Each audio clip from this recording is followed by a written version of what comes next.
पाणी दे पटकन, पाणी दे, पाणी दे.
मला म्हणे आणून घाला बाई, आणून घाललं तिनं अशी पैशाची मागणी केली. मी म्हटलं कधी सांगू नाही.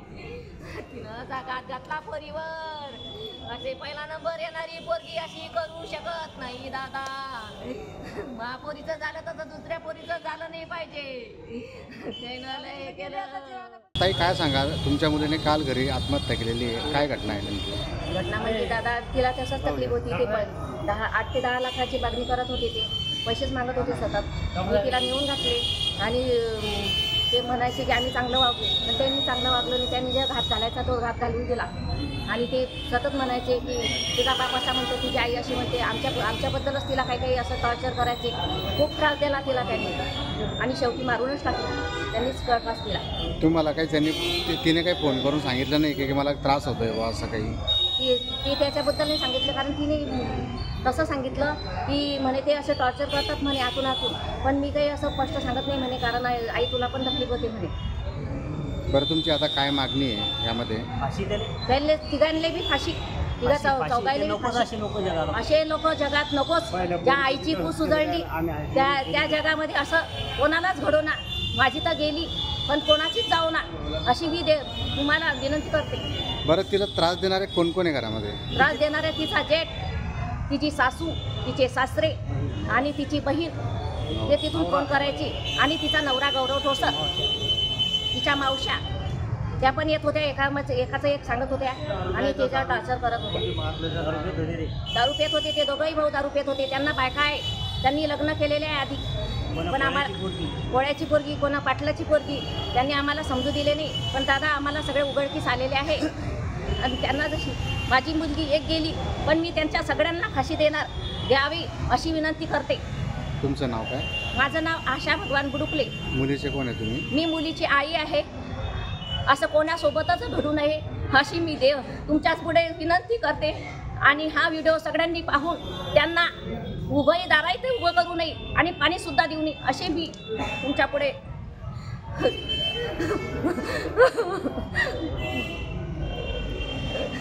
आई सकाळी जसं येत उठलं तसं त्यांचंही हो.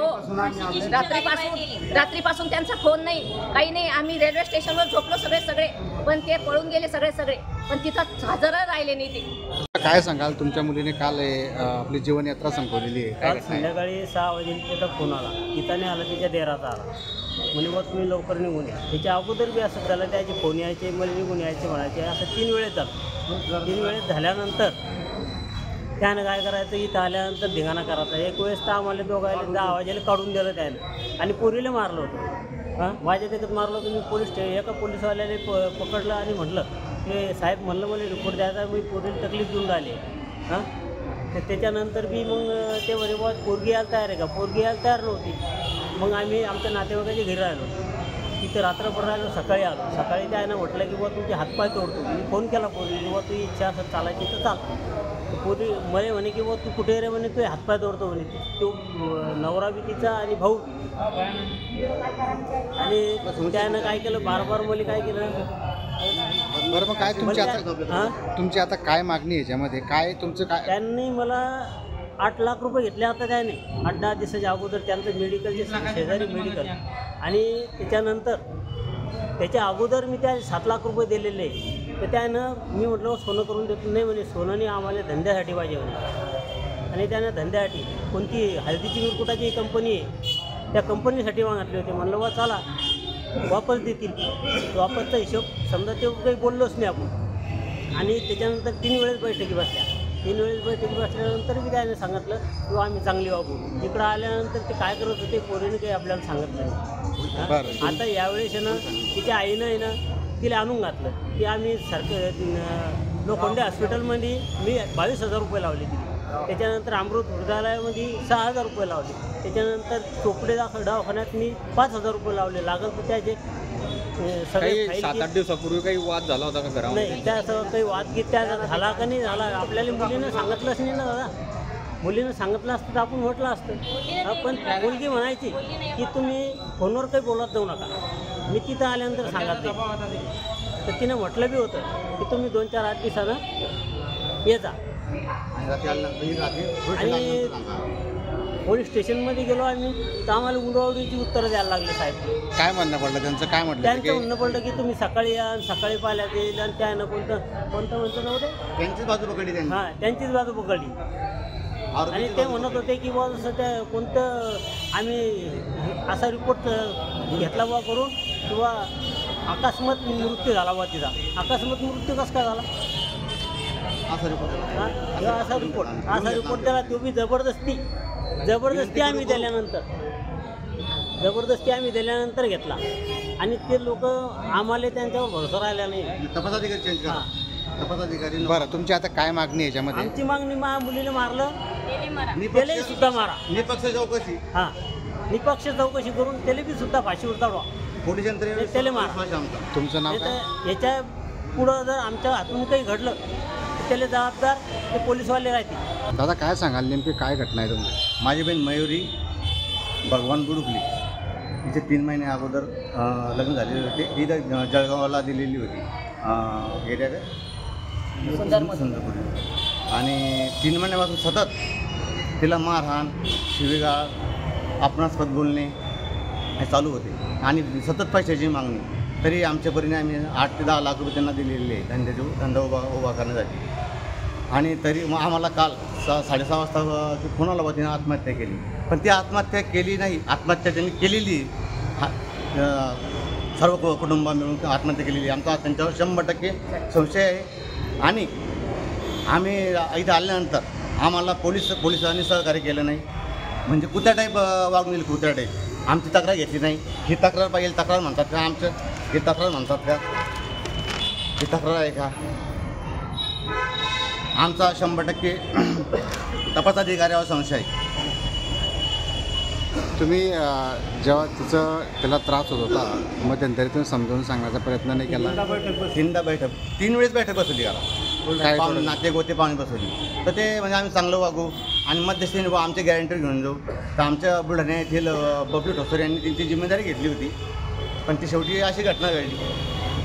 बरं, तुमची आता काय मागणी आहे यामध्ये? मागणी आमची त्यांना अटक करा, FIR दाखल करा त्यांच्यावर, पूर्ण कुटुंबावर आणि त्याच्या बहिणीवर.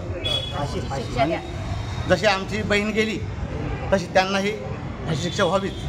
जळगाव तालुका पोलीस स्टेशनच्या हद्दीमध्ये सावखेडा परिसरामध्ये एका नवविवाहितेने काल गळफास घेऊन आत्महत्या केलेली आहे. सदर नवविवाहितेचा विवाह हा 4 मेला झालेला होता. म्हणजे साधारण 4 महिन्यातच तिने ही आत्महत्या केलेली आहे. प्रथमदर्शनी तपासामध्ये हे निष्पन्न झालेलं आहे की तिने आत्महत्या ही तिचे सासरच्या लोकांची छळाला कंटाळून केलेली आहे. त्याच्यामुळं आपण त्याच्यामध्ये जे कंप्लेंटमध्ये जे नमूद आहेत त्याचं 4 आरोपी त्याच्यामध्ये निष्पन्न झालेले आहेत. त्यातल्या 2 आरोपींना आपण तिचे पती आणि त्या पतीचे भाऊ अशा दोघांना आपण त्याच्यामध्ये अटक केलेलं आहे. गुन्ह्यामध्ये गुन्हा दाखल केलेला आहे आणि आता पुढील तपास सुरू आहे. सदर तक्रारीमध्ये नमूद आहे की सदर नवविवाहितेचं जे पती आहे तर तो फार्मसी झालेला आहे आणि त्यांना मेडिकल टाकण्यासाठी 10 लाख रुपये पैशाची मागणी करत होता. आणि त्याच्यासाठी सर्वच जण तिचा छळ करत होते आणि त्याला कंटाळून तिने आत्महत्या केलेली आहे. हां, आम्हाला ते तपासामध्ये समजलेलं आहे. ते आदल्या दिवशी तिचा वाढदिवस होता आणि दुसऱ्या दिवशी तिने गळफास घेतलेला आहे. तर याच्यामध्ये अजून सखोल तपास आपण सुरू आहे. तर एकूण किती आरोपी आहेत आणि किती आरोपी आहेत? 4 आरोपी आहेत एकूण. त्याच्यातले 2 आरोपी आपण ताब्यात घेतलेले आहेत, त्याचे पती आणि त्यांच्या भावाला आपण ताब्यात घेतलेलं आहे. त्यांना अटक करण्याची प्रोसेस सुरू आहे.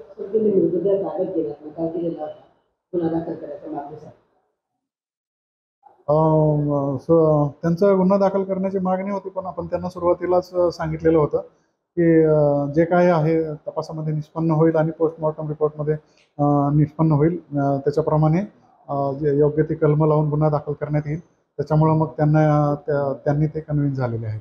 सदर जे पीडित मयत आहे तिचं नाव मयुरी गौरव ठोसर आहे. ती 23 वर्षाची होती. उच्च शिक्षित होते का सर? त्याच्यामध्ये उच्च शिक्षित आहेत, दोघं पण आहेत, कुटुंबातले पण उच्च शिक्षित आहेत आणि मुलीचे वडील हे शेती व्यवसाय करतात. अगदी बरोबर आहे. त्याच्या 10 मेला लग्न झालेलं होतं आणि बरोबर 4 महिन्यांनी त्यांनी आत्महत्या केलेली आहे.